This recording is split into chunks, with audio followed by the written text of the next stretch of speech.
Hey everyone, welcome to Historians of the Movies podcast, the home of all things film and history of film and elsewhere. I'm your host and creator, Jason Herbert, and we've got an awesome conversation for you today. We're talking about maybe the most unlikely history film ever made, Seth MacFarlane's A Million Ways to Die in the West.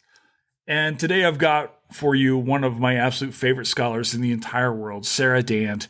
She is a professor of history at Weber State University in Ogden, Utah. She is an environmental historian of the West.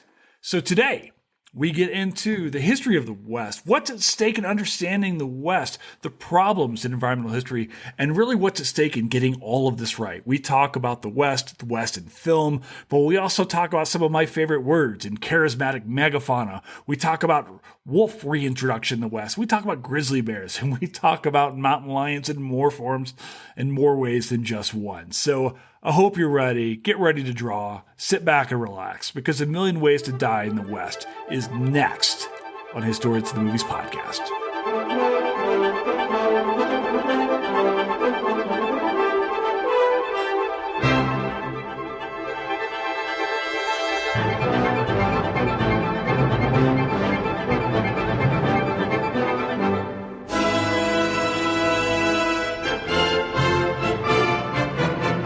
Hi, Sara Dant. How are you? I am great, Jason. Thank you so much for having me today. I feel like we are doing this transmontane podcast today. We're broadcasting over the Rockies and many other mountainous regions. Where you could die, right? It would be yet another of the million ways to die in the West. Oh my God, there's so many ways to die in the West. Right? There should be a sequel called A Million Ways to Die in Australia, because I feel like that might be the only more dangerous place. I always used to argue that Florida is actually America's Australia, because we've got all the same stuff. But also watching this, I'm like, maybe America is America's Australia. I don't know. Boy, you're getting deep. You're getting deep quick. Oh yeah. Well, when we start talking about what is the West, which is the question I want to ask you here in a minute. Okay. It's I'm constantly trying. I'm gonna sell my book as Florida is the West, but whatever. That's fine. I'm so excited to have you here. Well, thank you.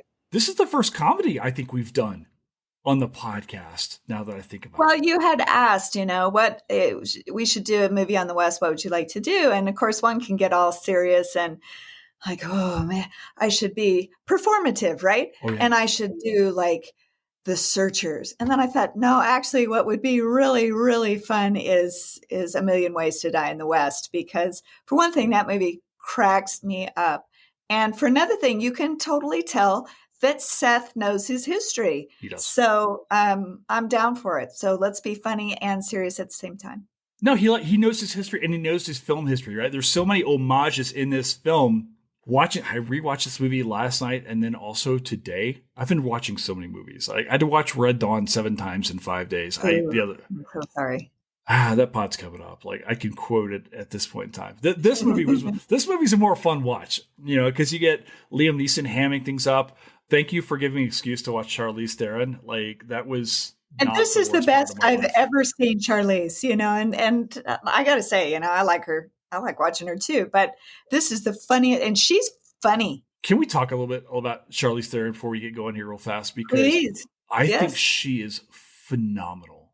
And I think she almost has a Brad Pitt problem for her career, something like that. I think that, Pitt is such a handsome guy that he looks like this leading man, and he is, but he's really a character actor in a leading man's body. He's that good of an actor. And I think she is too. She's overwhelmingly beautiful.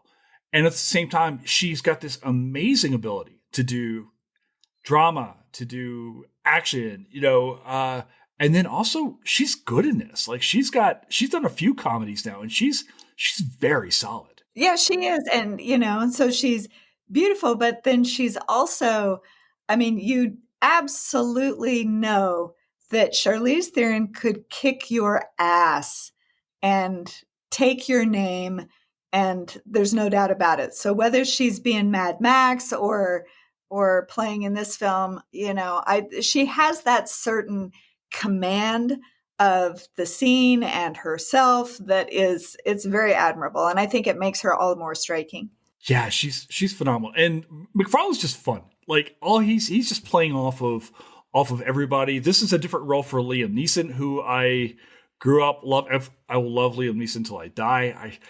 I remember watching him in like 1992. There's this movie that came out called Next of Kin. Do you know this movie? It's with him and Patrick Swayze, and essentially they're guys from Kentucky, and Patrick who end up going into a blood feud with the mob in Chicago, and Liam Neeson's like leading these good old boy hillbillies in from the mountains of Kentucky to go up and fight. So my people were just all about Liam Neeson from a very early age. Well, and the best thing for Liam Neeson in this movie is that none of his family gets taken. Oh, I just see what you did there. Well, yeah, you see it? How many times has he been a bad guy in a film? Well, he's such a good bad guy. And but he also makes the worst choices sometimes. Like, have you seen the movie The Grey? Oh, yeah. With the wolves? Yeah. Oh, my God. I want to talk to you about that. With the attacking wolves. Can we please just, oh, my God. He sets back wolf ecology, 100 years with that. Okay, I actually want to talk to you about wolf ecology. I'm serious about this. This was actually I had two things I want to talk to you about, things that are very relevant to Colorado right now. One of which is wolves are being reintroduced into Colorado, I think today. And then there's this massive announcement by the Biden administration today. Today is December 8th for anybody counting at home. And they just announced there's going to be a whole lot of high-speed rail that's going to be built throughout the United States, including a little bit linking Colorado, I think Colorado Springs Fort Collins, all the way down here to Pueblo. And, so you've got these two classically Western things in a lot of ways, wolves and railroads. There are other things, obviously, death, but very much in the news today. And I definitely want to circle back and talk to you about wolves. I actually had a note to myself to talk to you about Liam Neeson and the Grey and wolf, extirpation in American history, and I guess elsewhere too, because we're not the only people killing off wolves like it's our job. Well, it's the big bad wolf, and you got to save Little Red Riding Hood, right? Doesn't that come though? Isn't there when we get into wolf extirpation? Let's just jump into it now. When we talk about the history of wolf extirpation in the United States, doesn't a lot of this come from European stories of wolves as the big villain, as the threat? Isn't that kind of where ranchers who are moving over and bringing maybe their livestock traditions from old Europe, bringing that into here? Do they not just see wolves as the necessary bad? Is there a cultural thing going on? Why do we kill wolves in the United States? Because wolves are awesome. Yeah, they are. So I will say that. Wolves are one of those animals that Europeans know about from Europe, and they've got Aesop's fables and every other kind of childhood scare story about the big bad wolf.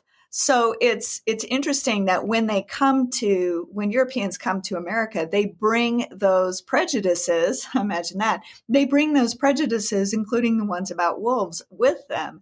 And so it's a real targeted campaign when we decide that we're going to, as a nation, prioritize ranching and the expansion of the cattle frontier into the West. We need to get rid of the thing that kills cows. Well, that's such a simplified understanding of what's happening. And part of the reason that wolves do predate on cows is because we've taken out everything else. We've taken out buffalo, we've taken out elk, we've taken out pronghorns, we've taken out all of the normal things that wolf packs need for their survival. And we've replaced it with this slow, stupid cow. If you're a wolf, how do you not look at that and say, yeah, that's what I'm going for? And, in his book, Coyote America, Dan Flores talks about how, in fact, because Europeans don't have any experiences with coyotes, they don't have those same prejudices initially. And it really takes somebody like Mark Twain giving people the language to hate coyotes. And then we just effectively lump them together. And once we've effectively extirpated wolves, well, then we just move right on to coyotes. Yeah, that's a fun thing about Dan's book, right? Is that he just kind of shows that, good luck extirpating coyotes. You cannot kill them. They are a fat. Oh my God, I love coyotes so freaking much. They are one of my favorite animals in all of North America. I've read Dan's book. Anybody who knows me knows that I'm just the biggest fanboy when it comes to Dan's work. You talk about pronghorns. I'm more of a fan. I'm more of a fan than you are. Do you want to say it? No, I'm more of a fan than you are because, I happen to be married to the guy. Well, there's that. I mean, so my favorite thing about American Serengeti, which is one of his other books there, is I love telling the story of pronghorns because that chapter is laid out so fucking well, where he's laying out like how here's the last surviving animal of its age and here's why and so forth. And I used to teach this to high schoolers when I was writing my dissertation. And I would always tell them, I'm like, look, if you lived in this time period, you wouldn't make it to your mailbox, because there were just everything out there of steppe lions. What the fuck is that? Big bad. Oh my gosh, so much fun. But we probably would have killed them too as Americans. Like, let's shoot them. Whatever. That's fine. Now people listening are going to be all sad. But this is not a podcast about Dan. I don't care about Dan Flores today. I care about Sarah. Tell you what, let's do this. Why don't you introduce yourself and tell us a little bit about you? I know you, but who are you and what are you doing here? How's that? So I am Sara Dant. I am the professor and chair of history at Weber State University. Part of my mission in life is to get everyone to pronounce Weber correctly. The grill has just made it so difficult to be from my university for a very long time. So Weber all together now, Weber State. Great. And I teach American West. I teach environmental history. And one of the things I realized in teaching the West and environmental history is no one had written an environmental history of the West. I needed that for my classes. I wanted to be able to talk about that with students. And so that was my task. I decided, all right, well, if it doesn't exist, then I guess that is a good enough sign that I need to write it. So I did. And it's a big history of the West. So it starts when the first people come to North America, which, as you know, the newest science that I was able to incorporate in this book, we're pushing that date back 20,000, 30,000 years ago, some really terrific genomic studies that are being done. And also just talk about one of the things I wanted to be sure I did in that opening chapter was really integrate what the science is saying and what Natives people say about where they're from and what their origin stories are, and to talk about, in fact, there's tremendous overlap, but it's a kind of a wild romp through American history, but from this but from the different perspective of looking at the interaction of people and nature over time, rather than talking about presidents and wars. I think that a lot of times we forget that the stage on which history happens has as much effect on the events of the past than the people themselves do. So it starts way back in the day and comes up to, through 2022. I know. Okay, so I read your book. In fact, when I took this job out in the Forest Service, that definitely does not sponsor my podcast. But when I took this job, I reached out to you. I was like, "Hey, what should I be reading?" And you're like, "I've got a book for you to read." Right?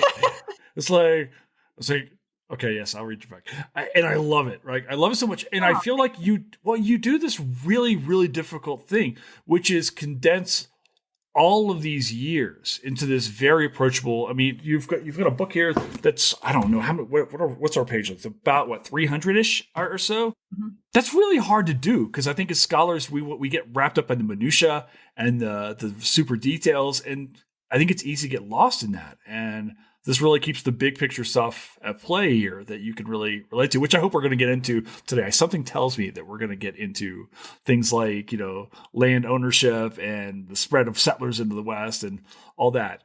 And then when you chose this movie, like I thought, okay, let's talk about the West. And I'm thinking Jeremiah Johnson. I'm thinking something like that. And you hit me with Seth MacFarlane, A Million Ways to Die in the West. I was like, we had never spoken in person before. I was like, oh, this tells me a lot more about Sarah than I thought that I knew. Yeah. So I have one other big question for you before we move on. Coke or Pepsi? Where do you stand in that war? This is a hill I will die on, Jason, and I'm afraid that you and I may be on It's just opposite gonna sides hurt of me the right fence now. here, but Just do I'm a it. Coca-Cola girl. I have always been a Coca-Cola girl, and I will be a Coca-Cola girl. We are best friends. No, I Are am. we? All the Oh, more so because of my buddies here in the background. okay. So those of you who can't see, Sarah has a stand-up of Han Solo and Chewbacca back behind her. I'm wearing a Star Wars T-shirt, and there is a TIE fighter over my left shoulder, right over there, just above my a little Theodore Roosevelt teddy bear. So we are we're off to a good start over here. So no, good, yeah. I was afraid you were going to say Pepsi. Oh God, no, that's a hill I'll die on. I will. When you go to a restaurant and they say, what would you like? And I'll say, well, I want a Coke. And they'll say, oh, well, we have Pepsi. And I'll say, okay, water's good. Because Yeah. I'm not drinking that shit. No, I won't drink it either. If I'm in the South, I can trust that they'll have sweet tea and I can deal with that. Out here in Colorado, they'll just point to sugar. I can't even get sugar packets out here, like crystal sugar. They point to like this weird stuff. And listen, I've been writing a lot recently about sugar being evil in Florida, like the battle against the Everglades, and because the sugar companies down in Florida just fucking awful. One of the things I should tell my students is like, look at every situation in American history and tell me when a plantation has been good. It hasn't. Yeah, right. Obviously we think about the antebellum South, think about Hawaii, think about in Florida Cuba. now, it's just Cuba, exactly, right? I'm lining up a Scarface podcast. That's going to be so much fun with that's going to be nuts. But that's another story. You talked about this W word just a few minutes before we jump into this movie. You talked about the West, and this whole idea is like there's a million ways to die in the West. And I feel like this term, the West, is this mischievous, almost like coyote-ish kind of thing.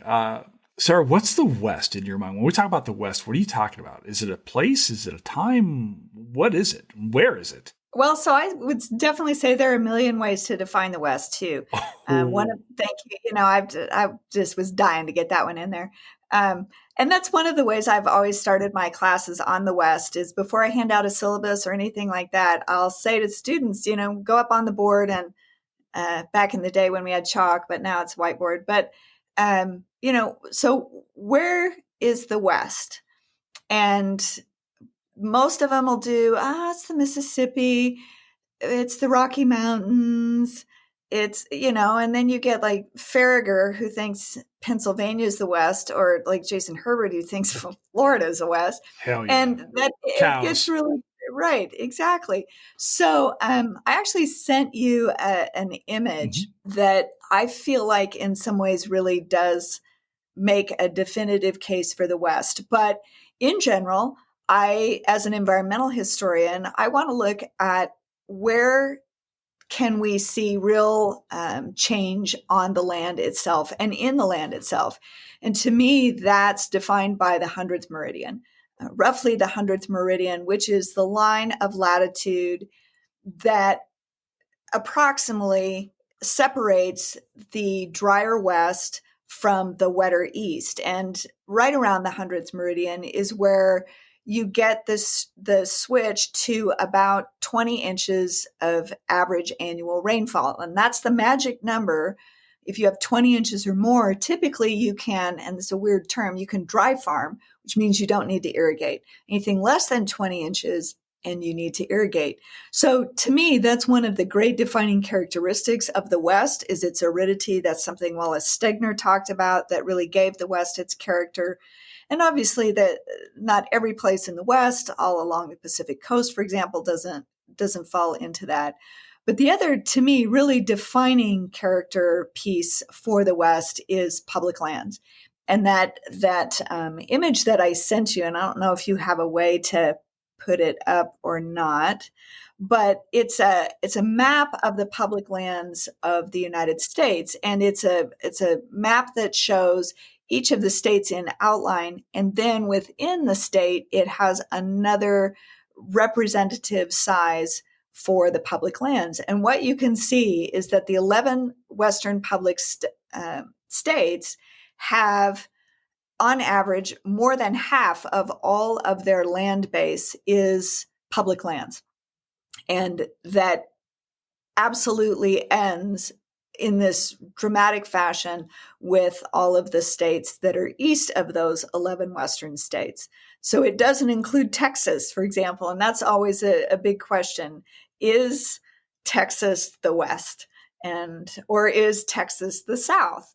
No, And well, we're I want not to give taking them them. to you. Yeah, well, I'm giving them to you. No, we are not. And the public lands are one of the major ways that you can see that, because Texas has almost no public lands, and that was a legacy of when they were independent, and then they got brought back into the United States. One of the ways they resolved their debt issues was by selling off what would have been the public domain. So to me, that's one of the really defining characteristics. And as someone who's working for the Forest Service, you're very well aware that curating those public lands, managing those public lands in the West for the good of all the people, not just the people who live next to them, can be really, really challenging. And I've spent a good deal of time, especially in the last maybe 5 or 6 years, talking to people about the public lands, because there's so much misperception about them. You know, when we set aside the Bears Ears, for example, here in Utah, oh my goodness, or Grand Staircase Escalante, or any of those national monuments, people really blew up. Like with Bears Ears, for example, I think it's like 1.3 million acres was the Obama designation. And the screaming was just, oh my goodness, the government just seized 1.3 million acres. And it's like, that's not how that works. It's just a redesignation of extant public lands. All of the lands that comprise Bears Ears were already in Forest Service and BLM, Bureau of Land Management, hands. It just created a unified land management plan for those millions of acres. That's all it is. Wilderness is the same way. People think, oh, they just steal these lands. And it's like, no, wilderness lands can't be designated on anything that isn't already in the public domain. Yeah, there's an incredible this idea that that these places we're taking are keeping people from owning, and it's like, you're a public landowner. You know, Stephen Rennell is always talking about this, where people are like, Right. Yeah. you're a public landowner. He's got these shirts. It's like, where he talks specifically about the beauty of these places. These are protected, because otherwise you end up in a place like Texas, which is neither the South nor the West. Really closer to hell now that I think about it. Thank God there's an Indiana, which is worse than Texas, but maybe only barely. I don't know. So,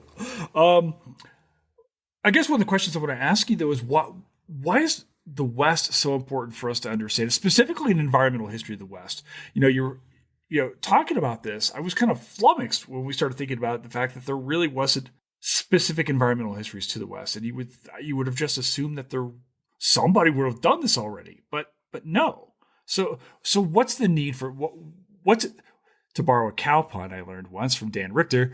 What's at stake in learning the environmental history of the West? Well, I think this is a pretty meaty issue, really. Sorry, you just led with your chin on that one. But one of the things that I argue in my book, Losing Eden, is that we have to understand the environmental history of the West, because in many ways it's like the rest of the nation accelerated because of the aridity of the West and because of the presence of significant public lands. We can see things like climate change and environmental destruction. They happen at a rate in the West because of our inability to regenerate, because we don't get a lot of rain. Those things happen at a rate that is much more visible in a really short period of time. And the question, and you obviously know this if you read the book, the question I like to ask a lot in that book when I give talks in class is, at what cost? Rather than trying to point fingers and say, oh, you guys screwed up or you guys screwed up, that to me is assigning blame doesn't really advance anything. But asking at what cost, what are we learning from this understanding of the past that we're getting? And then how do we apply what we've learned, that at what cost, to moving forward? So something like the bison story, for example, and I had the great fortune to be on the recent Ken Burns American Buffalo documentary, 2-part documentary. And one of the things the historians for that, really pushed hard for, was please, please make it clear that there are choices that have consequences.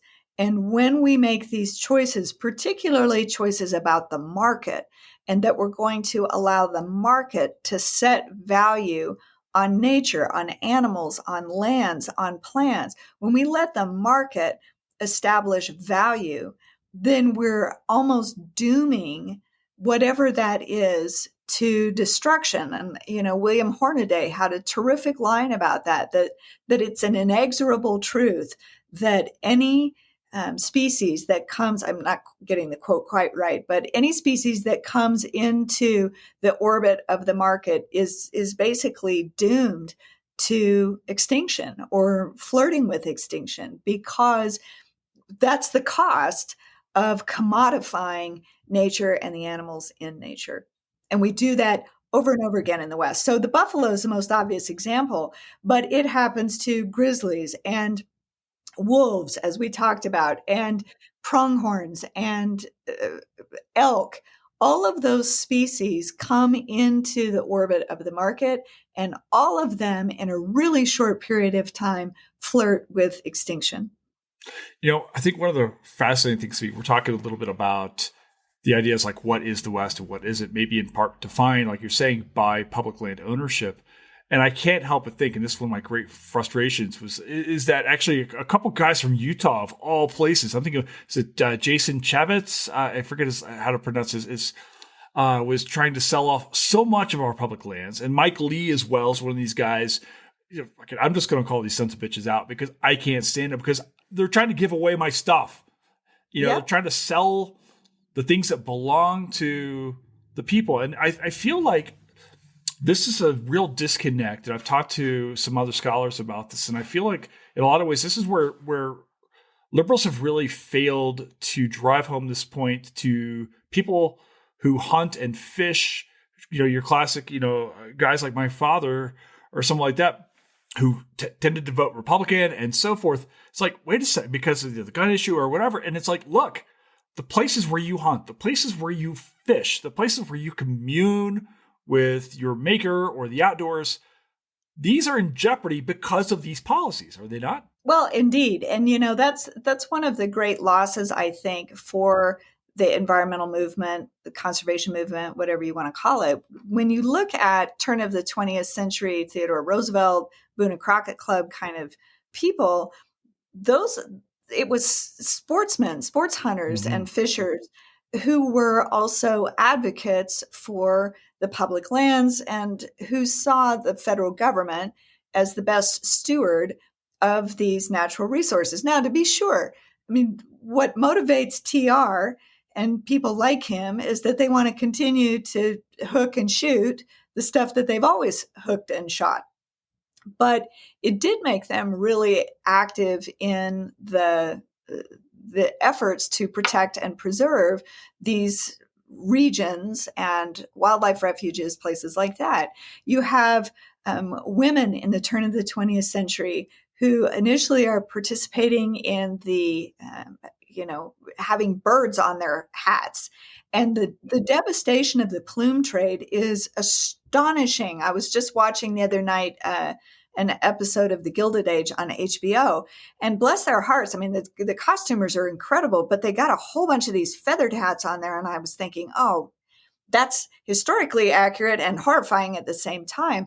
But when some of those women began to realize that the at what cost calculus of what they were doing, they're the ones who began to form the state and local Audubon groups that ultimately went about protecting, passing the Lacey Act, things like that. So there are real opportunities to create unity. But I think, and you just mentioned it in passing, but there's some good history to suggest that one of the major cleaving points is the gun rights issue. And when enviros, particularly in the 60s and 70s, when you have a lot of bipartisanism, Republicans, Democrats are all green. By the time we get to the 1980s, enviros really didn't see the significance and importance of keeping sport hunters and fishers in the environmental movement. And the gun issue in particular, gun rights sort of got shaved off and creates these two oppositional groups. And in many ways, you can almost see at the same time the sagebrush rebellion issues that are tapping into that, and the same sorts of problems that you were just railing about a minute ago. The ahistorical reality of the sagebrush rebellion never ceases to frustrate me. Here are these people arguing that the states need to take back their lands. And it's like, look, unless you were one of the original 13, ain't none of it ever been your land. Mm-hmm. It was federal land that was, public domain. It was, states were created out of that. You've not ever had this land. And it's not your land. It's our land. It is the land of all of us. And I definitely want to underscore the point here is that, the most diehard conservationists that I know are hunters and fishermen. These, people like Stephen Rinella. Oh, Stephen Rinella is just the leader. And so I literally have a meat eater podcast sticker on the back of my truck. I cited him in my dissertation because I wanted him in my diss. But, there's an amazing group down in Florida called Captains for Clean Water who are fighting the fight for clean water down in the Everglades against those sugar companies and things like that, We're talking a little bit about how we understand the West and so forth. And I want to kind of start to circle back to maybe this film for a moment. We'll talk about the movie for like 3 minutes or so. But good.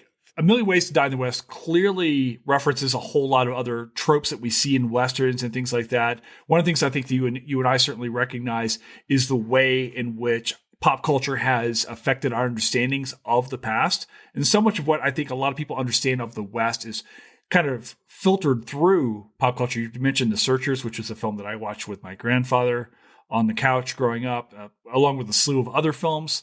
Can we talk a little bit about maybe what we've seen traditionally in the history of the West through film? Like what are these tropes and things like, what has film taught us about the West that maybe isn't always right? Well, I mean, that's one of the things that I like about this movie is, and also, while we're at it, Blazing Saddles, is because it's this huge send up of the stereotypes and the iconography that got captured, by Frederick Jackson Turner, for heaven's sakes, where what the West is it's, cowboys, it's Indians, it's horses, it's cows. And the cowboys, by the way, are all white and they're good. And women wear tight-waisted dresses that are clean all the time and have their hair done nicely and take care of the children. I mean, there's just such a stereotype that I would say, Quentin Tarantino even went there in Once Upon a Time in Hollywood, where he's got Leonardo DiCaprio's character being in kind of a classic Western set. And, you have to have a bar scene and you have to have a little girl in trouble and you have to have the bad, landowners. There are such powerful stereotypes and they get played over and over. It's one of the reasons I really appreciated The Unforgiven when it came out, was that it went after a lot of the romantic Shane kind of tropes on the West and said, wait a minute, there's a lot of grittiness and ugliness. So, I mean, you can be Clint Eastwood and you can go after Westerns, even the original Westerns that you made, Fistful of Dollars, Few Dollars More, those spaghetti Westerns that he made initially, in many ways get sent up by The Unforgiven. But you could also then go after Westerns and the stereotypes in them with comedy. And that's one of the things that I think Seth does really well. And, he makes the Western so accessible because there are all these little Easter eggs of popular contemporary things in the movie. For example, the scene where he and Charlize are eating pot cookies. I mean, that's just funny. And that's completely irrelevant and it's ahistorical, but, God, way to go, man. That's really good. And it allows them to get at some of the stereotypes and reveal them to be completely absurdist and ridiculous. So I liked this film for that reason. It was a really good shorthand way to get at a lot of stupidity that has been repeated over and over and over again in a lot of those so-called classic Westerns. One of the things I kept thinking about earlier this week was Kevin McCarthy, former Speaker of the House, recently came out and said something to the effect of the United States has never asked for land after a war. Oh, yeah. Anyone ever.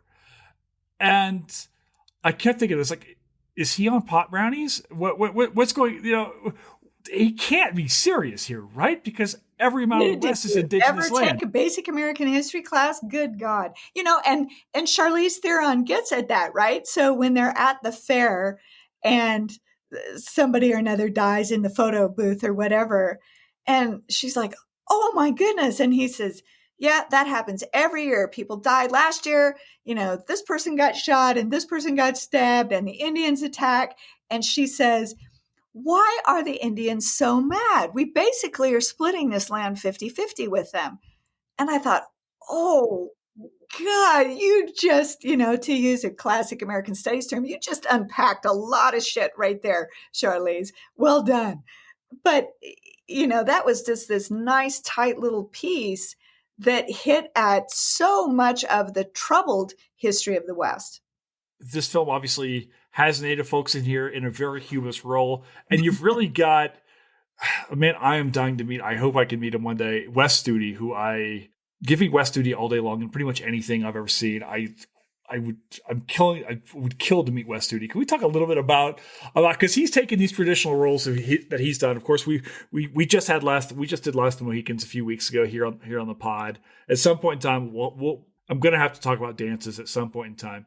But can we talk a little bit about Wes Studi in this film and why Absolutely. he's brilliant and amazing?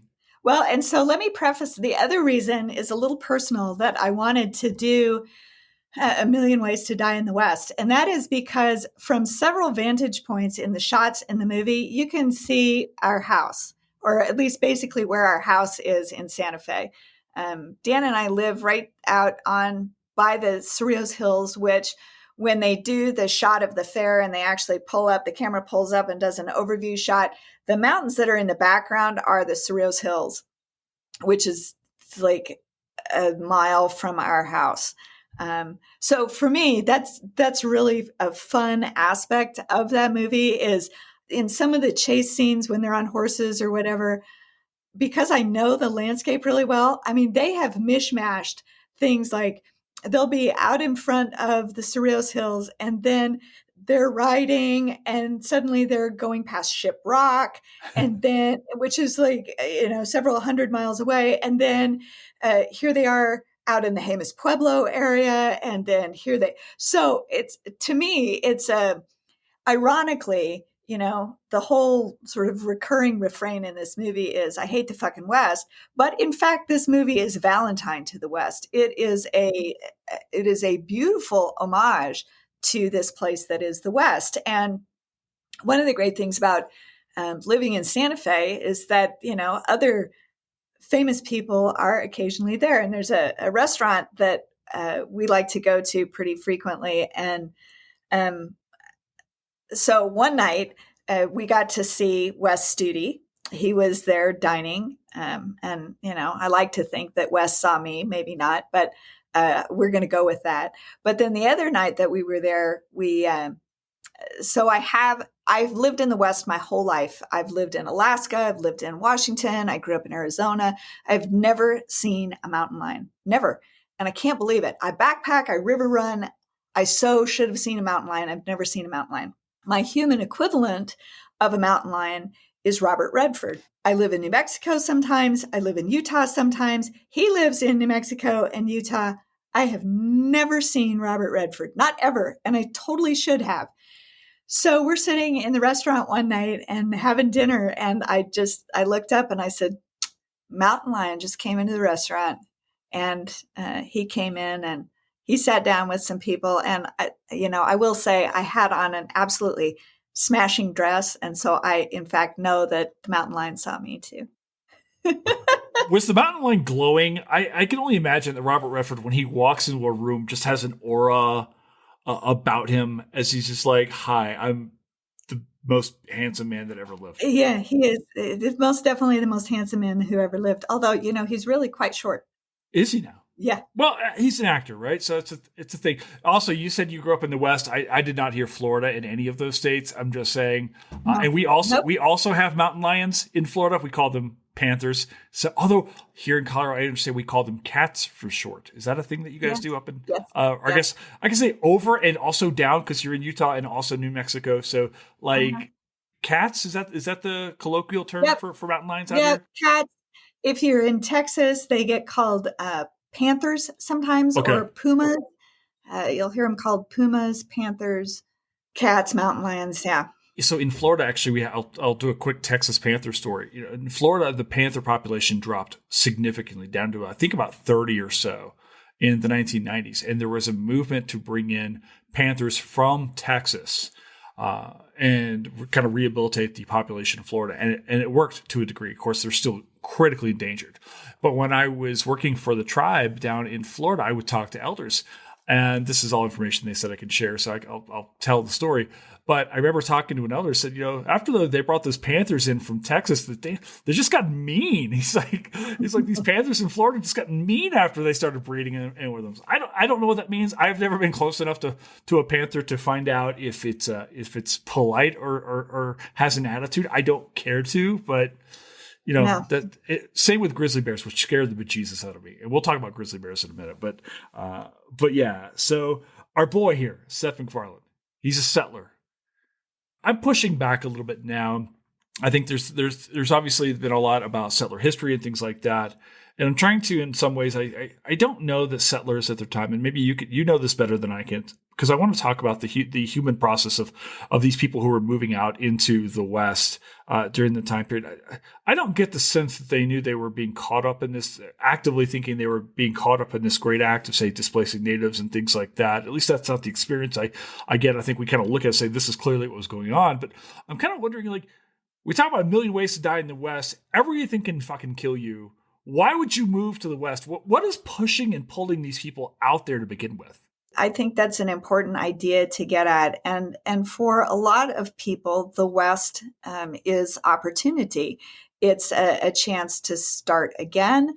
It's a chance particularly to reinvent yourself. And the federal government is going to play a really active role in that. I mean, one of the things that happens is that the United States grows in these great big gulps, right? We do the Louisiana Purchase in 1803. We do the Oregon Territory in 1846. We do the Mexican Cession in 1848. We do the Gadsden Purchase in 1853. So in just like a really short period of time, basically 50 years, we become a nation that expands from sea to shining sea.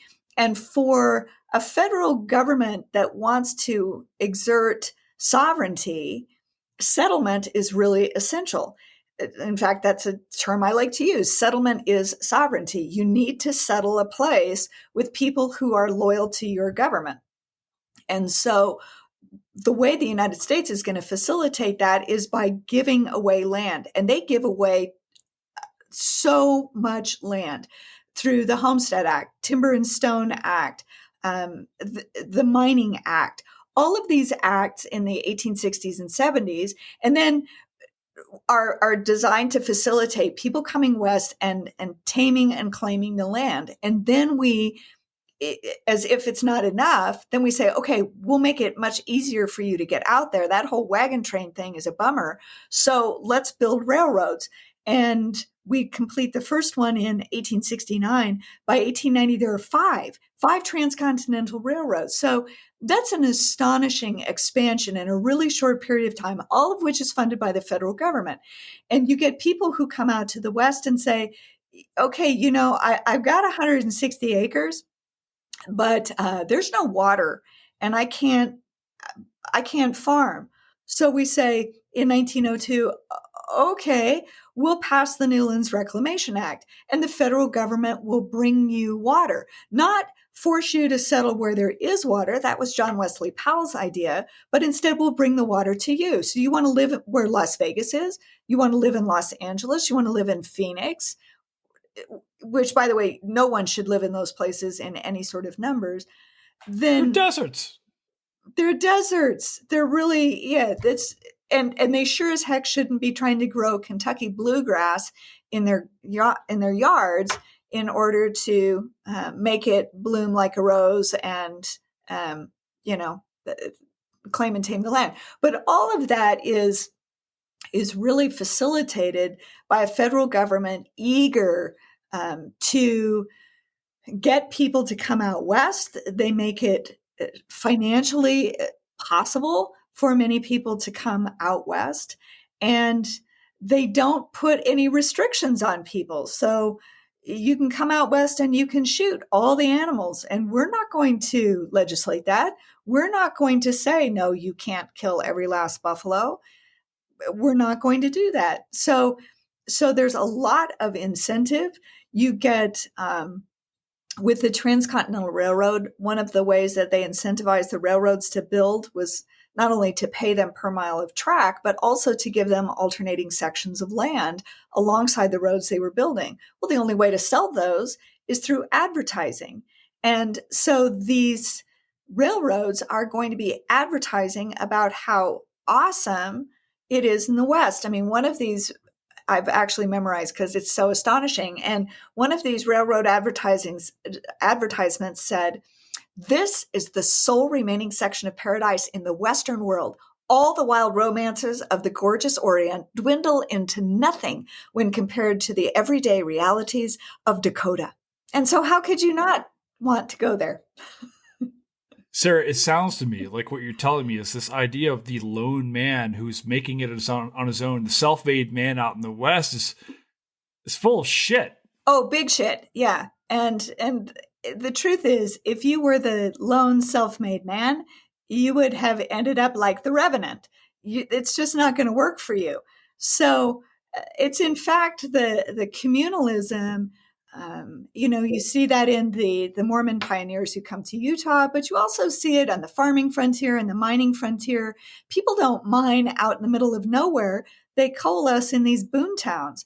They don't maybe last for very long, but it's not like they're out there all by themselves. And even those fur trappers and traders, they have to get together every once in a while at the rendezvous, because that's how you make money doing this thing that you're out there doing. And no trapper is out on his own self trapping beavers or anything like that. Because for one thing, it took a lot of native knowledge to help these fur traders and trappers know where to go, when to trap them, how to skin them, how to dress them out, and how to pack them in order to get them to market in the first place. So there's just that whole mythology of the lone man in the West is, it makes for a really good Clint Eastwood movie, but not much else. It makes for a really good Robert Redford movie. Jeremiah. That movie is seductive. We've talked about it on the pod. I'm going to do another one on it at some point in time because I want to go back and revisit it. I grew up with Jeremiah Johnson. I've watched it about 1 million times. I love the film, and it's complete bunk.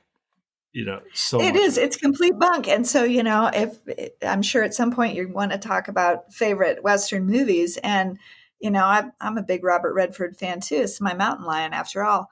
But it's much more fun to talk about Butch Cassidy and the Sundance Kid, because you got to have both of them working together. That and a nice woman to go have raindrops fall on your head with. I want to ask you about who's out there in the West. This settlement of the West. We are our protagonists. All of our main characters are whites. Who's out in the West? Is it exclusively white settlers? Are there African Americans who are moving west as well? We certainly know that the railroads are being built by a number of people who are different ethnicities. Who's in the West themselves? Like, who's out there? It's kind of, I think, a better thing to say. It's hard to imagine who isn't in the West. It's about Okay. numbers, to be sure, but of course, as I talked about in the beginning when I was talking about the big history of the West that I try to cover in my book. I mean, of course, Native people have been here for 20, 30,000 years, and by the time that anybody else showed up, they are living a diversity of lives, speaking myriad languages, having adapted some of them agriculture, some of them continuing to hunt and gather, some of them living incredibly rich lives along the Pacific coast. So even trying to lump people into big categories, I find just not very useful or even enlightening. We have to talk about, in some ways, one of the things I like to do in the book is talk about these regions of the West and how people have to adapt to their particular environments. So if you live in, what is today California on the coast, you have such rich sea life that you don't need to embrace agriculture, sedentary agriculture. And you can still have all of the trappings of a sedentary people, even though you aren't engaged in agriculture, which, if you're going to live like the Fremonts or the Papagos in the interior West, where it's much more arid, then you are going to have something that's much more reliable in terms of food. Agriculture provides that. But if you're living in an arid place, then you're going to have to bring in irrigation. And that takes a level of sophistication that belies a simple hunting and gathering kind of existence as well. So we have these myriad different native groups living throughout the West in a variety of strategies that work really well for them over, and that is sustainable over thousands, in some cases, even tens of thousands of years.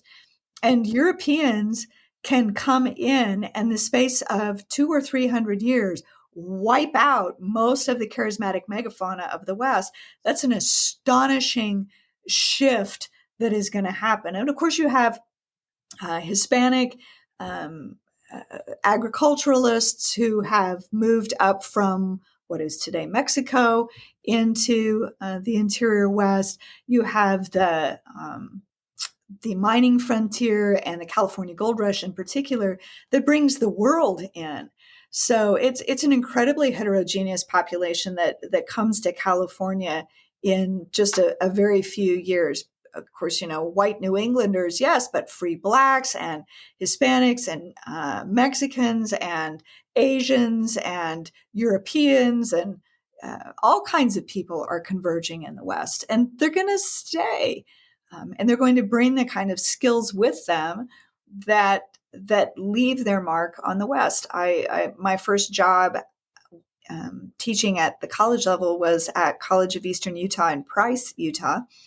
And one of the things that had brought people to Price, Carbon County, was coal mining. And in particular, there had been a group of Italian stonemasons. And so there are some spots in and around Price that have this just gorgeous stonework that is that silent testimony. There was also a socialist bookstore that was just about to close when I moved there. I love like how the intellectual labor comes with people as they move around. And this isn't just particular to say the United States or anything like that. Anywhere you go, people moving, changing, so forth. And when they do, like you're saying, showing up in Price, and all of a sudden there's this amazing Italian artwork that you wouldn't, or Italian work that you were thinking, this doesn't belong here, right? But it does. But it does. Yeah, absolutely. I also have to tell you, you said my two favorite words in all of history that I like to use in my work. Charismatic megafauna. Every time I say it, people are like, what? And can you talk about I know what it is. I love it because I think I stole it from Dan or maybe Ranella. I don't know where I first heard it, but like, what's charismatic megafauna and like, why do we care about it? So when the Endangered Species Act was being discussed, a lot of support for it. And when you look at the legislation as it was passed, there's almost no votes, because people assumed that what we were going to protect were charismatic megafauna, the sort of iconic animals that, everyone, I'll use my air quotes there, everyone can agree we value and like. So buffalo and bald eagles and snowy egrets, things like that. When we started applying the Endangered Species Act to snail darters and humpback chubs and this slug and some kind of lichen, they were saying, "Wait a minute, that's not what we wanted. We just wanted the big pretty stuff." Exactly. Right. And so that's what we're talking about, the big pretty stuff. Charismatic megafauna is a fancy way of saying the big pretty stuff. And in truth, sometimes you do have to use the big pretty stuff to get people invested in caring about something bigger than just a single species, but instead talking about the ecosystem. And a classic example of that in the Pacific Northwest is the spotted owl controversy. Mm-hmm. When logging threatened the last of the redwood tree stands there, activists wanted to find something that was endemic to old growth forests. If you can find something that's endemic to old growth forests, then if those forests are logged, that species is going to be pushed into extinction. Well, one of the most symbiotic animals with old growth forest is a red vole, which is neither charismatic nor megafauna. So the environmentalists were like, "Oh, okay, that's definitely red vole's not it. How the hell are we going to sell this, right?" Yeah, we can't sell this. But what we can sell is spotted owl. And a spotted owl is cute. We can make stuffed spotted owls. And spotted owls also have a really helpful feature, which is that when you're trying to count them in the forest, if you know how to hoot like a spotted owl, they'll hoot back. So they're really easy to count in that way. But that was a very calculated move. We need an iconic animal, I'll think of it. Keystone. In a minute. There we go. Thank you. Yeah, we need a keystone species for the old growth forest so that we can lobby for its protection. And a red vole, so isn't it, but a cute fluffy owl is. And so that's the idea. People can rally around even wolves.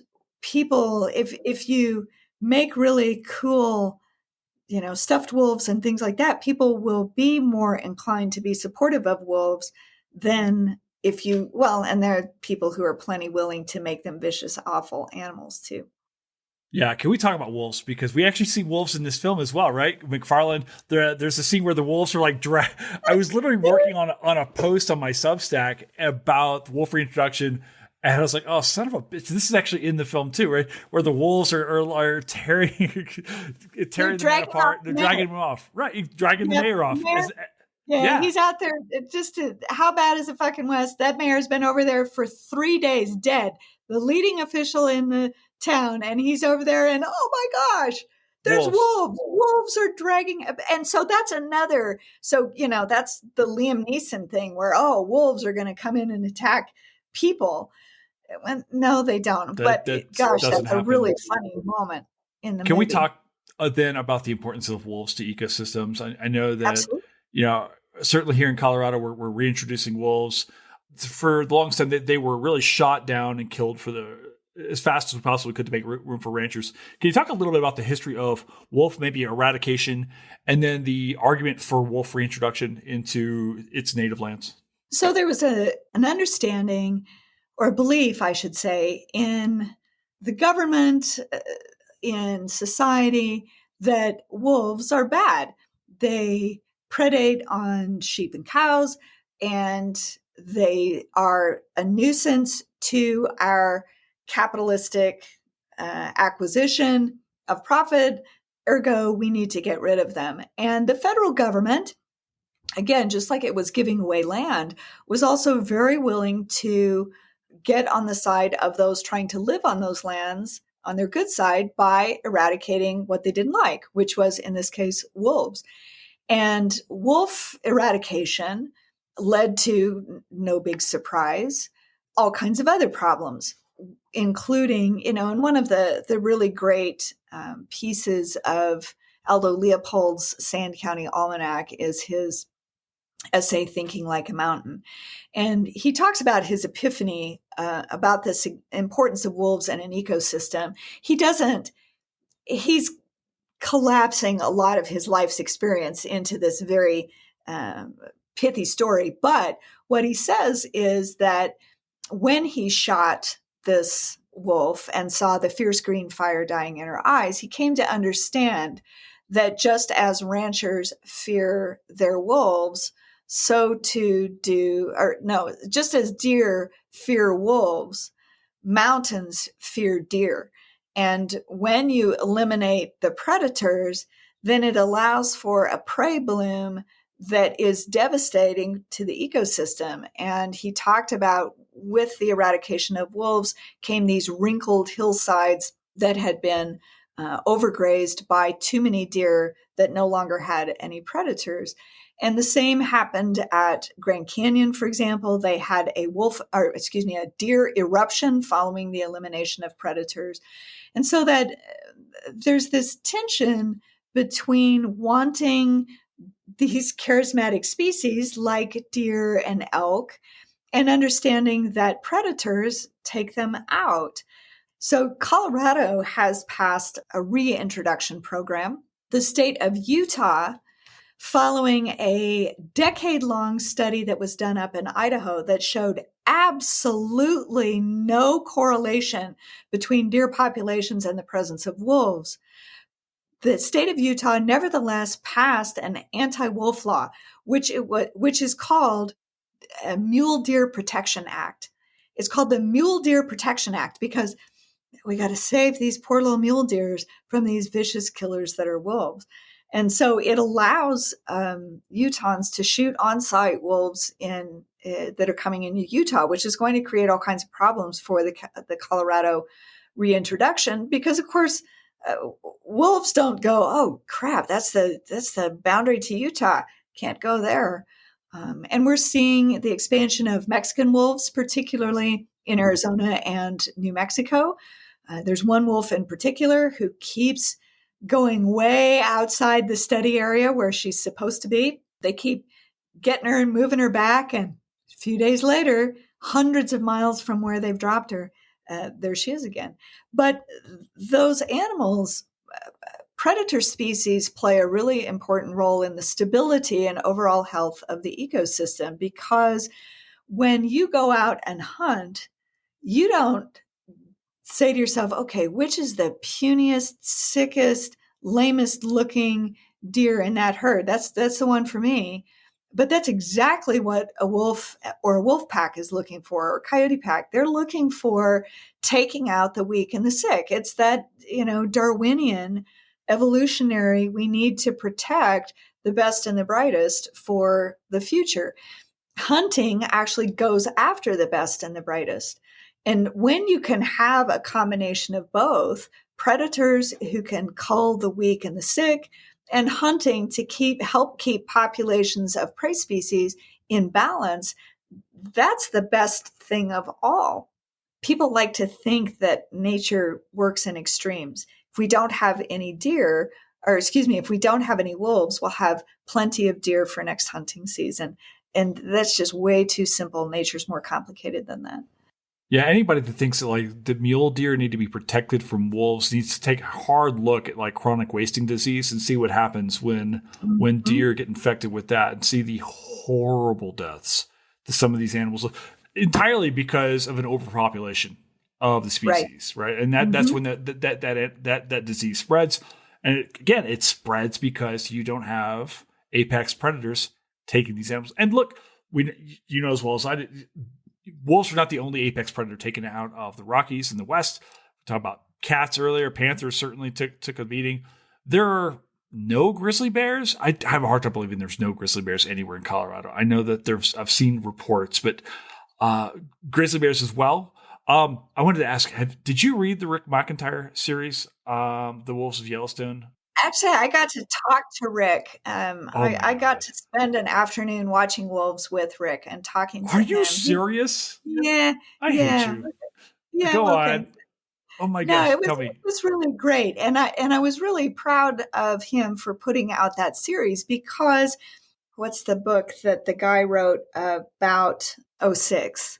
Uh, Nate Blakesley. Nate Blakesley wrote, and he won all kinds of prizes, and he made a lot of money. And a lot of the notes from Nate's book are actually notes from Rick. So it was really good because Rick has like not missed a day going out and looking at the wolves in Yellowstone. And so it's a really good thing and he has seen how these packs have evolved over time. And one of the cool things that happened in Yellowstone with the reintroduction was that one of the most immediate consequences was that they went in and eliminated about half of all of the coyotes, just like that, man. They hunted them down, oh my gosh. pulled It's bait out of brutal in it. his books. Oh Like he's yeah, talking about yeah, the wolves. And listen, if you're listening right now and you don't want to listen about coyote pups getting killed by wolves, it's too late. I mean, it is, and that's exactly what happened because when you extirpated wolves from Western North America, coyotes spread. I mean, that they clearly moved past that to it filled that niche, right? yeah. And one of the interesting things that we learned when we went to the coyote research facility, which is just outside of Logan, one of the curiosities is that gray wolves, and coyotes do not hybridize. They do back east, so you get coy wolves back east, you get red wolves down in the south, but here in the west, gray wolves and coyotes don't hybridize, and in part it's because they have this long history of clashing with one another. And when we went to the predator research facility, they had actually tried to artificially inseminate coyotes and wolves with the other. And a lot of them were stillborn. A lot of the pups were stillborn. And if they weren't, the mother came in and just killed them Really? instantly. It came out, it's like, oh God, that's not mine, and killed them. So it was a really interesting insight into why those two don't mix. Yeah. For people who haven't who are listening now who haven't read those books, Rise of Wolf 8 was the first one I read. I've read the first two. Is it The Reign of Wolf 21? I think is this, the way he writes those books is unlike anything I've ever read. He does. It's not like he's anthropomorphizing the animals, but he's writing about them in Oh, ways it's that close.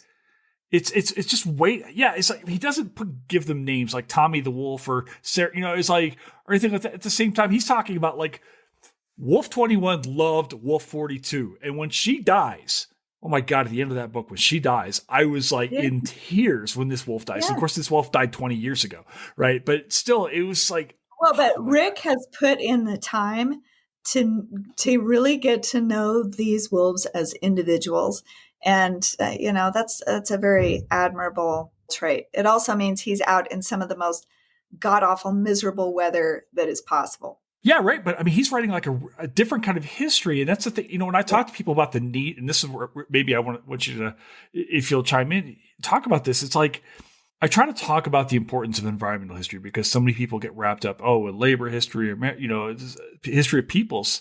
Why is the history of animals, the history of places, so important to understanding the human experience? Well, because we're animals, and I mean that's the shorthand answer to that. We don't like to think of ourselves as another animal, but the truth is, of course, we are. And there's a lot to be learned from the way we interact with animals and what happens when we don't accord other species the same kinds of considerations that we want to have accorded.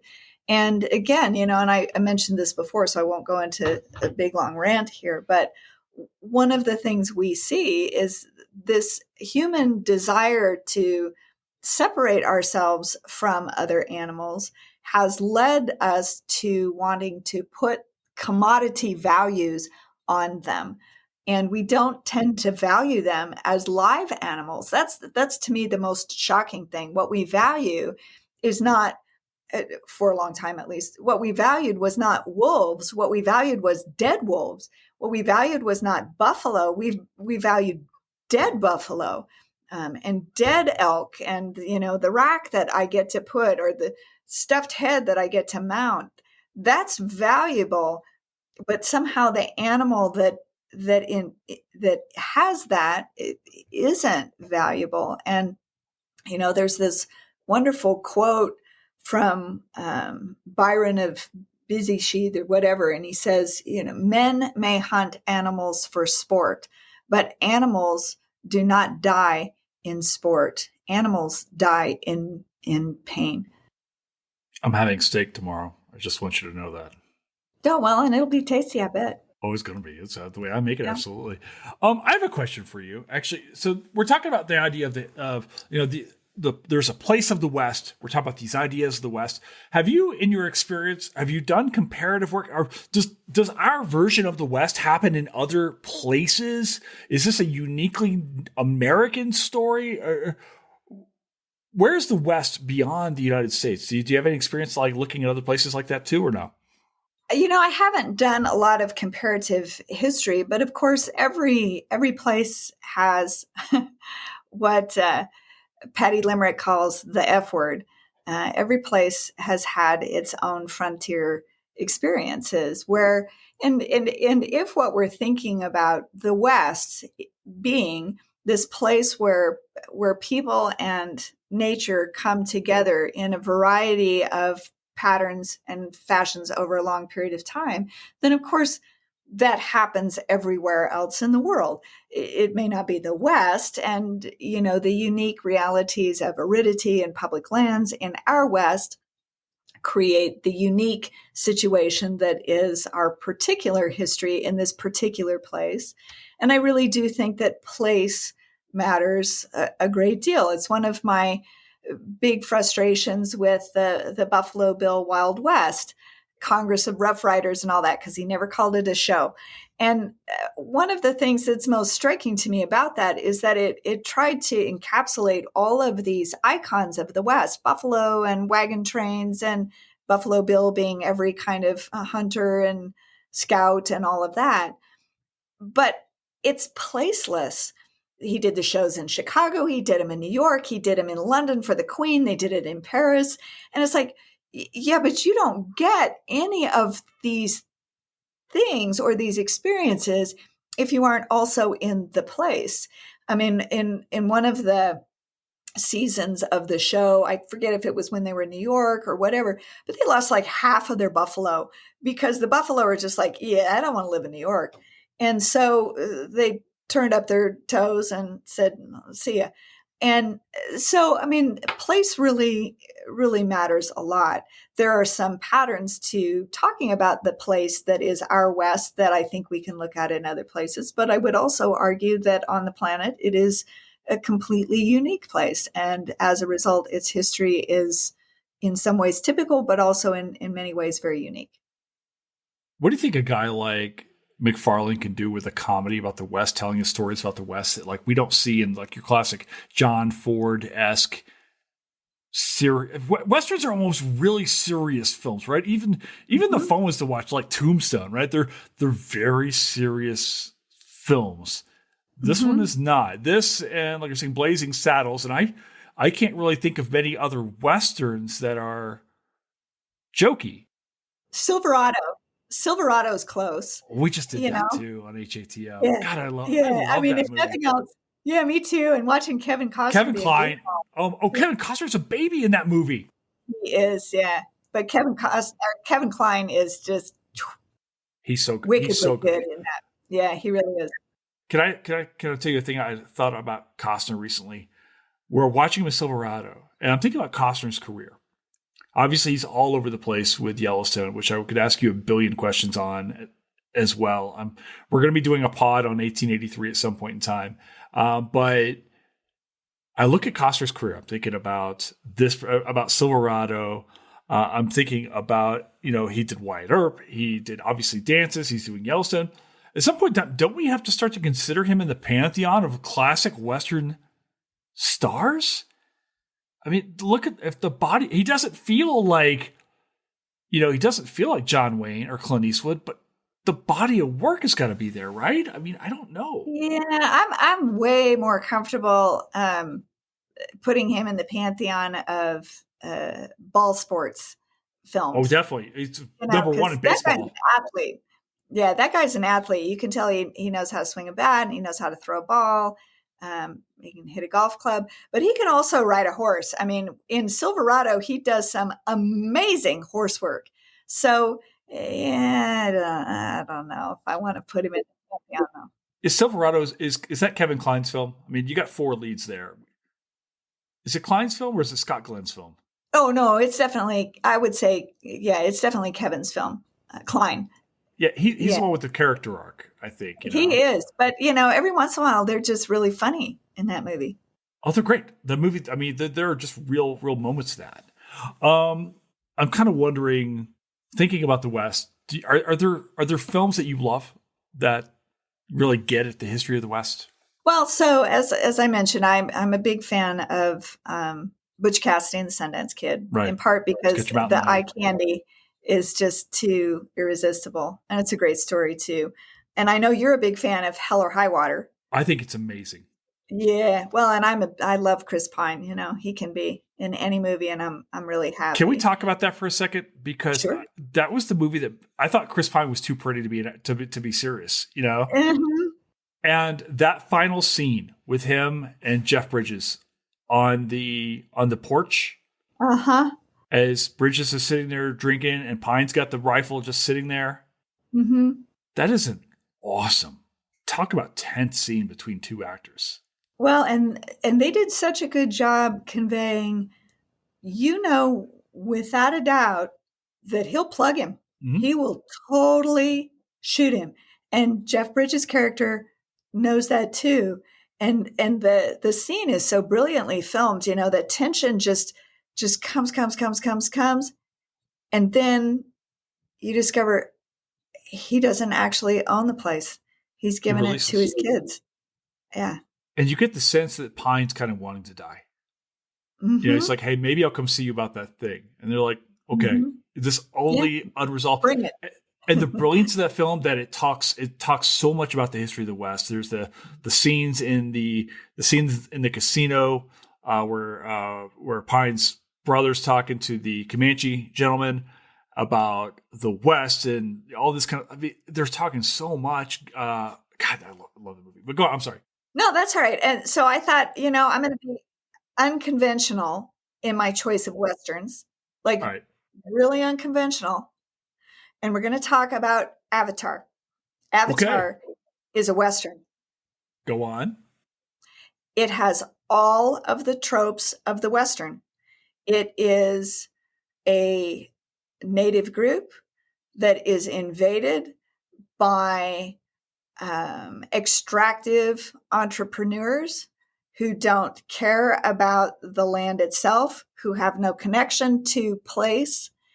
And it's about dispossession. It's about the market and the value placed on nature that creates unobtainium. And yet, in the end, the Indians win. I mean, that never happens in any Western ever. So, I would argue that makes it a really awesome Western. Do you have a least favorite Western? Do you have one that just makes you pull your hair out when you watch it or when you think about it? Yeah, but I'm going to get in trouble. I just don't. The Man Who Shot Liberty Valance is just kind of it's a dumbass film.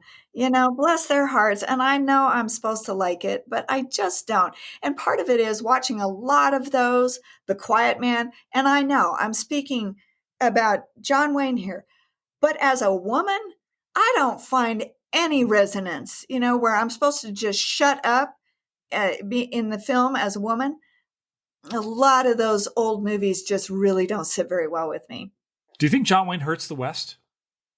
I mean, what's John Wayne's effect on the West? I think John Wayne is for the West what zoo animals are for protection. I think it gets Ooh. some people to care about something that otherwise they might not. And so when you see a tiger in the zoo, you think, oh, I love tigers. And you see John Wayne in a movie and you think, oh, I love the West because John Wayne loves the West. So how's that for an analogy that maybe you weren't expecting? I'm wondering, how did you come to the West itself, though? Is it just because you grew up in Arizona and all this kind of stuff? Or like, where is your affection for I mean, you could have been a scholar of anything. Why the West? I am such a Western girl. I grew up in the Phoenix area and I saw what Phoenix was and has become. I grew up in an era when Bruce Babbitt was the governor, when Stuart Udall and Mo Udall were affecting the West in real and important ways.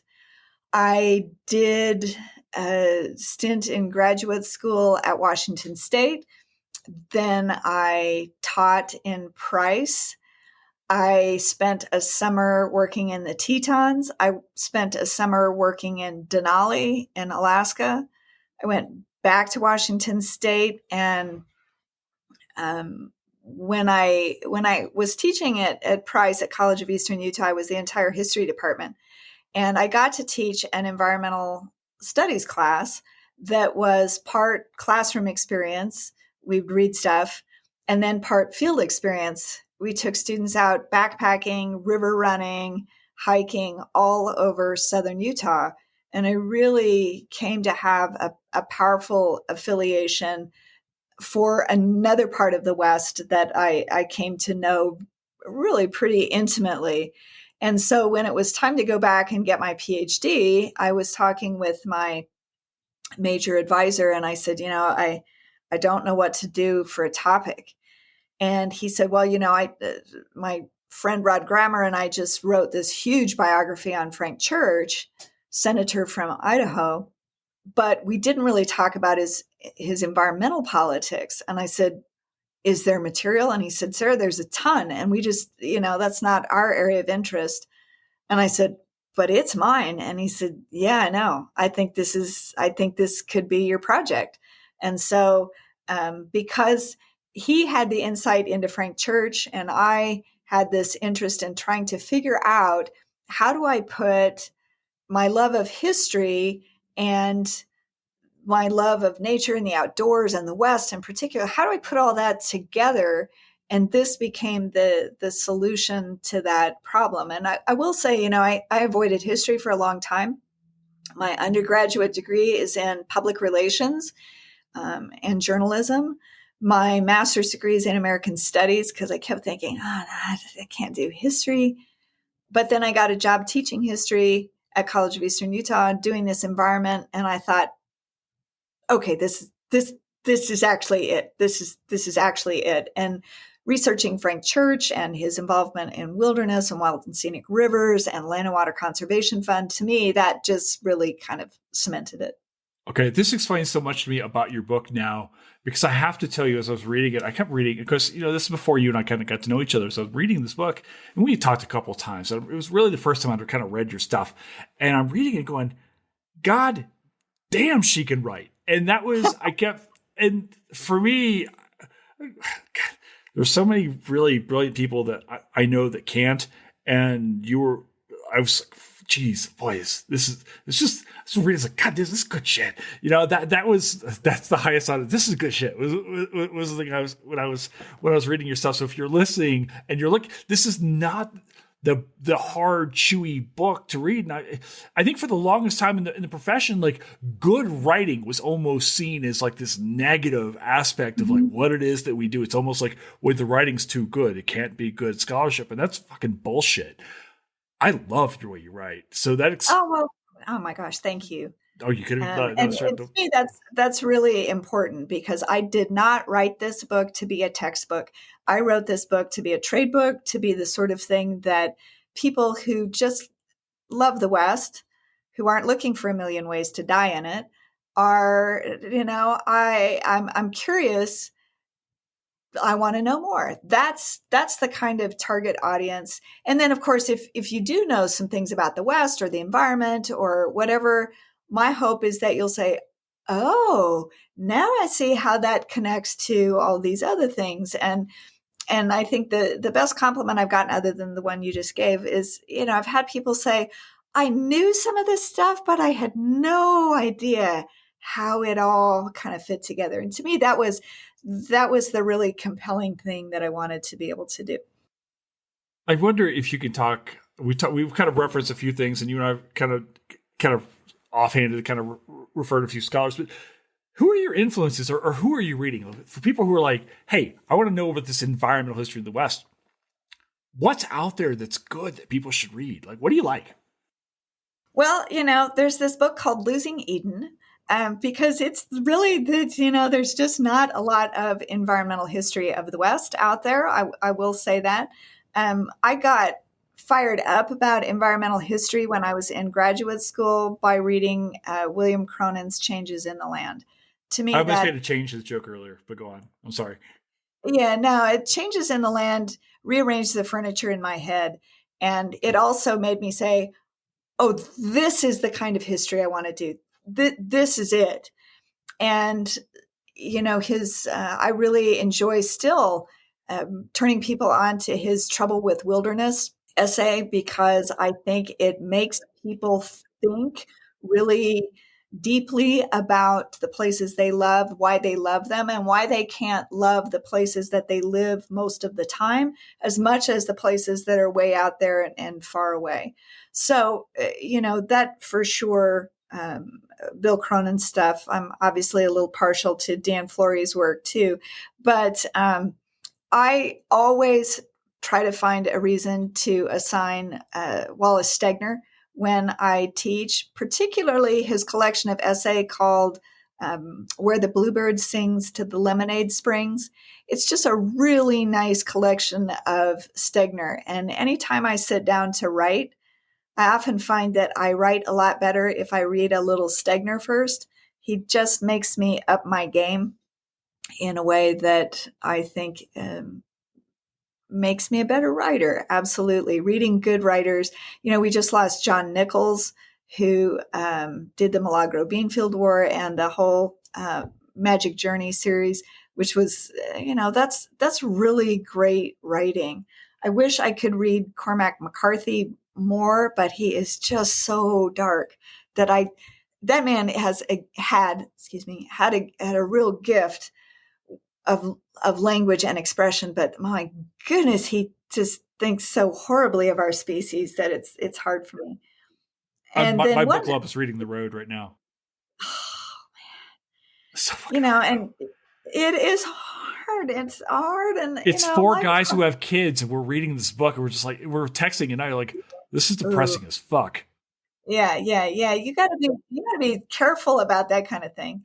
And then I would say one book that I've really enjoyed over the last couple of years, and I got a chance to work with her on the Ken Burns Buffalo documentary, is Rosalind Lapierre's Invisible Reality.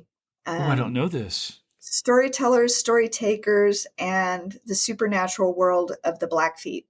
It's just outstanding. Roz is a PhD out of University of Montana, but she's also a Blackfeet keeper of especially plant knowledge of the Blackfeet.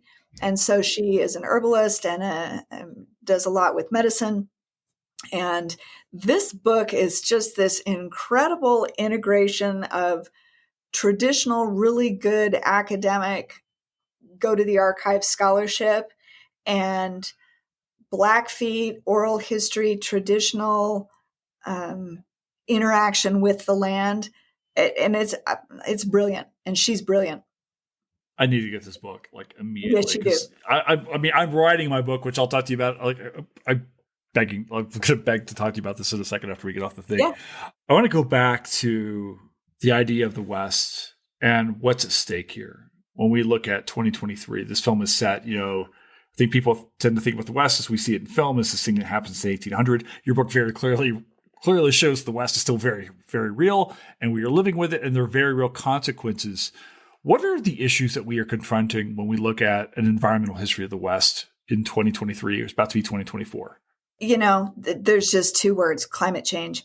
And one of the things that I find really compelling about the West, and I visit this in the last chapter, is that the West is in many ways the role model for how we deal with changing climate. Because when climate change hits an arid place like the West, and all of the consequences that go with that, the at what cost question again, we're seeing weather extremes, we're seeing water extremes, we're seeing vegetation, human, animal populations, everything being dramatically affected in really short periods of time.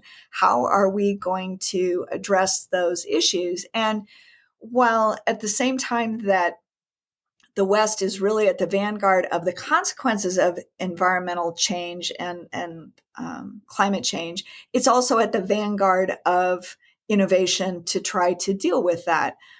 When we have these COP conferences, the model is often California for how do we deal with water issues? How do we deal with land issues? How do we deal with renewable energy? What are the challenges that we're facing, and how can we very realistically address them? And I will say, I think the most important thing that people can do in 2024 is vote. They're going to have to vote for candidates and initiatives that they believe are in the best interest, not of a small group or moneymakers, but in the interests of society, of nature, and of the earth. I mean, that sounds a little groovy to say, but I truly mean it. I think that, people often say, well, what's the most impactful thing one can do with climate? And, they'll say, okay, well, it's drive a fuel efficient car, or actually don't drive if you can. But, by God, in 2024, I think the most important thing people can do is vote. I don't even know where to go after that, because that's just fucking perfect. I guess maybe let's circle back to this movie, since this is technically a movie podcast, but whatever. A Million Ways to Die in the West. Is this a history movie? Absolutely. Because in many ways, Seth is hitting on these Western icons, but also then sort of wiping them out really quickly. Like the scene when Charlize shows up with that metal bustle, and like the best fashion statement a woman can make in 1882 in Arizona is having a fat ass. I mean, that's just, and then they lift up her skirt and there's this thing, and he's like, boy, you're really going to cut it loose tonight. And, that's funny, but it's also accurate. And he says, I'm just glad I remembered all 6 devices that it takes to hold up my pants. And that's accurate. And when they're at the fair and the guy is selling elixirs, and Seth is looking at the bottle and he's like, so cocaine, alcohol, morphine, mercury with chalk. The hell is that? And of course, it's exactly that. And, it's even Ogden's stomach bitters, which, I'm in Ogden right now. But there was a Hostetter's stomach bitters that was exactly like that. And that's why we had to have the 1906 Pure Food and Drug Act. I mean, and I know that I did buy the DVD, and it has some outtakes in it. Oh my God, they're so funny. But they also talk about the costumer was really careful to be accurate with fabrics, with cuts, with all the layers. And, there's a little featurette in here called A Fistful of Dirt in Your Mouth. And it's all about them. Yeah. And it's all about them filming in New Mexico in these just ferocious dust storms. And then it's hot, and then it's hailing. And Charlize Theron says at one point, they're out in Monument Valley. And she's like, yeah, it's great. It's really hot. And of course, I got 6 petticoats on because somehow some asshole decided that that's beautiful. But, it is beautiful, but God, it's hot. So to me, they did a lot of really good, historically accurate things. And then, just some really fun things. Like, I don't know, I know this because like when they do the shots of the fair and they have the Cerritos Hills in the background, they also have, in scene after scene, they have a cardboard cutout of the mittens. And they just put that thing up everywhere in the background. And there's the mittens, which that's in Monument Valley. That's nowhere near there. But everybody knows, the mittens, that's the West. So that's how you know it's the West. And then you got the guy from Back to the Future, and you got Bill Maher, and one of my favorites, that Seth is a huge Star Trek fan. And in that scene where he's having his vision and the vulture with the big red balls comes, before that, they're the sheep on the super long stilt legs. Oh, yeah. And the voice says, "We are the guardians of the future." And of course, it's Patrick Stewart who says that. And I did think at the time, man, if you did an Easter egg drinking game, you would be so obliterated halfway through this movie that maybe, other movie bingo would be a little healthier alternative. I think you made a pretty good case that this film should be in film studies and the history of the West courses, maybe at Weber State University. Good job, Ben. Oh, listen, I had to have Leah tell me like a couple of years ago. She's like, it's Weber State. I was like, oh. Hey, Sarah, where can people find you beyond the realms of this podcast and the classroom at Weber State? Where can people find you online and elsewhere? So you can obviously order my book. And I do want to say, if you order my book, which is at University of Nebraska Press, and you enter in the code 6HLW23, you get 50% off, which, hooray. This makes it, need stocking stuffers? There's your choice. But I'm at Weber State. I'm the chair of the history department. So all you have to do is Google Weber State history and you'll find me. And I've got an email there. If people want to find me there, I'm on Twitter, but I may not be for much longer. Have you made the move to Blue Sky yet?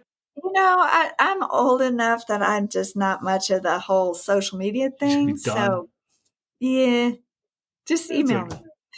Good enough. Hey, Sarah, thank you so much for being here tonight. I was so excited to talk to you. I've just been sitting here for the last hour and a half, just been happy. So thank you so much for being here tonight. Oh, it's been my pleasure. Thank you, Jason. I appreciate it hugely.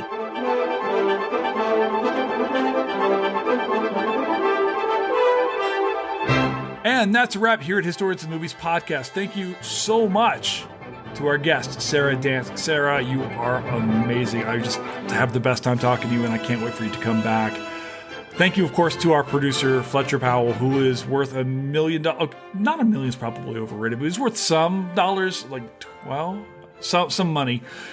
Guys, thank you all for being here. Thank you for continuing to show your support, your enthusiasm for everything we've done, not only just with the podcast, but this Historians and Movies thing that we've been building over the last 5.5 years. You guys are amazing. You keep me going. You keep this show going. This thing ultimately is about you guys. So thank you so much for being here, sharing this out with everybody that you know, and continuing to spread the word about what we're doing here with HATM, the podcast, and the community at large. So thank you so much for being here. Guys, this is a blast. I love this conversation. I hope you're enjoying it too. If you like other movies, you want other scholars on here, let me know. We'll get them up here. But between now and then, we'll see you a little bit later. Ciao for now.